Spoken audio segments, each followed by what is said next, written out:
ভবনে আগুন লাগছে। এই যে সামনে আমরা পার্লামেন্ট থেকে বের হয়ে জিয়া উদ্যানের রাস্তা গণভবনের সামনে দিয়ে যাচ্ছিলাম, সামনে এই যে গণভবনে আগুন লাগছে, দাও দাও করে চলতেছে। এই যে গণভবন থেকে জিনিসপত্র নিয়ে যাচ্ছে মানুষজন এখন। এই যে মানুষজন কি পরিমাণ মাল সামানা বের করছে। এই যে গণভবনের আগুন, মাল সামানা পরে দেখি গণভবনে দাও দাও করে আগুন চলতেছে।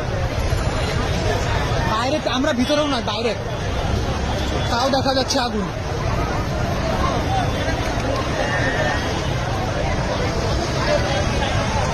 এটা হচ্ছে গণভবনের গেট।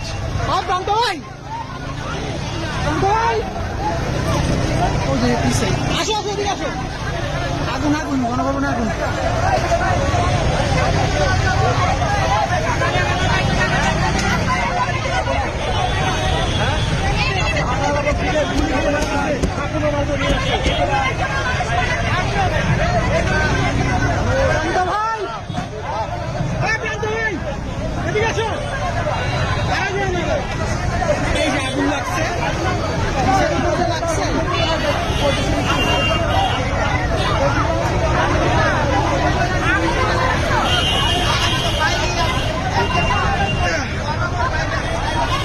এইখানে তো ঘর বাড়ি দেখা